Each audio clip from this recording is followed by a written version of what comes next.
सभापती महोदय, विषय पालघरचाच आहे। या 3 दिवसांमध्ये ज्या ज्या ठिकाणी आम्ही भेटी दिल्या त्या ठिकाणी हे लक्षात आले की काही अंगणवाड्या आधी ग्रामपंचायतीमध्ये होत्या, त्या आता नगरपालिका आणि नगरपंचायतीमध्ये गेलेल्या आहेत, नगर परिषदेत गेलेल्या आहेत आणि त्या अंगणवाड्या अजून सभापती महोदय हस्तांतरित झालेल्या नाहीये।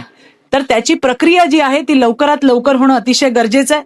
साधारण जिल्ह्यामध्ये 130 अंगणवाड्या दिसल्या, ज्याच्यामध्ये 58 या स्वतःच्या मालकीच्या म्हणजे ICDSच्या आहेत, 9 खाजगी भाडे तत्वावर आहे आणि 25 या नादुरुस्त आहेत, कुणाच्या तरी ओटावर अंगणावर अशा ठिकाणी त्या तिथं भरवल्या जातात, ज्याची त्या ठिकाणी अत्यंत गरज सुद्धा आहे। याच्याच लागून आणखीन 2 प्रश्न आहेत माझे। सभापती महोदय, FRS फेस रिकॉग्निशन सिस्टीम ही दर महिन्याला घेतली जाते, THR मात्र 2 महिन्यातून एकदा दिला जातो। THR मध्ये काय आहे? तुरडाळ आणि तांदूळ मिक्स, पण त्याला तेल लावलेलं आहे। या बातम्या ऐकीव सांगीव नाहीत, मी स्वतः जाऊन त्याचा वास घेतलाय। आधी तेल लावून पॅकिंग होते, त्याच्यामुळे इतका खौट वास त्याला येतो की तो THR खाल्ला जात नाही। सभापती महोदय, ही तिथली वस्तुस्थिती आहे। प्रोटीनची पावडर दिली जाते, त्या प्रोटीनच्या पावडरला जर तुम्ही उघडून बघितलं तर त्या प्रोटीनच्या पावडरच्या पॅकेटच्या गुठळ्या झालेल्या आहेत। आपण ज्या पोषणासाठी या वस्तू देतो त्याचा त्या ठिकाणी उपयोग झालेला दिसत नाहीये। आज 3 ते 6 वर्ष वयोगटातील मुलांना कच्चा काही आहार दिला जातो, लापशी आणि खिचडी। लापशी 48 ग्रॅम, खिचडी 87 ग्रॅम। कच्चा आहार हा सरकारकडनं पुरवला जातो। सभापती महोदय, खिचडीमध्ये टाकायला जे वाटाणे दिले जातात ते वाटाणे भिजत नाहीत, ही तिथली वस्तुस्थिती आहे। ते वापरात येत नाही ना, आम्ही सुधारणा करणार आहोत शशिकांतजी, त्याच्यामुळे ज्या त्रुटी आहेत त्या आम्ही सरकारच्या माध्यमात आणून दाखवतो। आणि म्हणून, आणि हे आजचं नाहीये, हे विशेष आहे, हे आजचंही नाहीये। त्याच्याशिवाय आत्ताच मंत्री महोदयांनी स्मार्ट किचनची, मॉडर्न किचनची संकल्पना सांगितली, ताई अभिनंदन आहे त्याचं।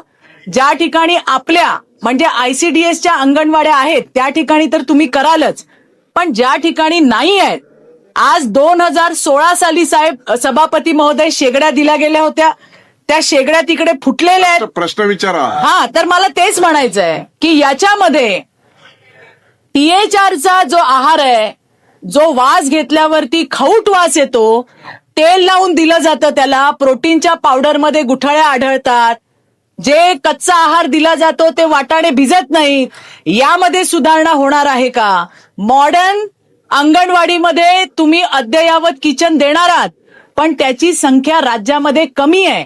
ज्या नादुरुस्त झालेल्या आहेत त्याच्यासाठी तुम्ही काय करणार आहात? त्याच्यासाठी निधी उपलब्ध होतोय का?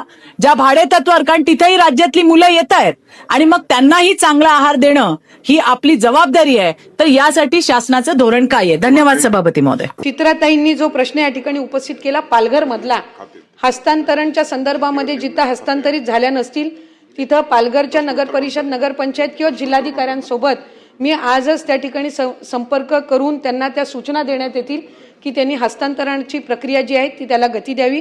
आणि आपण ज्या अंगणवाड्यांना व्हिजिट केलं त्याची जर आपण मला माहिती दिलीत तर त्यानुसार आम्ही नवीन अंगणवाड्यांसाठी सुद्धा तिथं निधी उपलब्ध करून देऊ। 3% राखीवमधनं सुद्धा त्यांना सूचना देऊ की अंगणवाड्यांच्या बांधकामासाठी त्यांनी प्रायोरिटी द्यावी। THRच्या संदर्भामध्ये ज्या सूचना आपण दोघांनी उपस्थित केल्या, म्हणजे आणखीन 2 सदस्यांनी सुद्धा, मला वाटतं राठोडजींनी सुद्धा, सन्मान्य सदस्य महोदयांनी उपस्थित केल्या, चित्राताईंनी सुद्धा केल्या। THR मध्ये बदल करण्याच्या दृष्टिकोनातून आम्ही केंद्र शासनाला विनंती केलेली आहे आणि त्यानुसार त्याच्यामध्ये बदल होऊन यावर्षी जसं तिथनं फीडबॅक आलेला आहे किंवा लोकप्रतिनिधींचा फीडबॅक आलेला आहे त्यानुसार त्या सूचनांचं पालन करून त्याच्यामध्ये नवीन नियम आणि निकष देऊन तो आहार त्या ठिकाणी उपलब्ध करून दिला जाईल। मॉडर्न किचनसाठी सुद्धा आम्ही साधारणपणे 3% मधून प्रत्येक जिल्ह्यामध्ये जो उपलब्ध असतो त्याच्यातून आम्ही तो निधी उपलब्ध करून देण्याचा आमचा प्रयत्न राहील। अल्पावधीतच लोकप्रिय झालेला भारताचा बुलंद आवाज आपला Bharat channel subscribe, share, like आणि कमेंट्स करायला विसरू नका।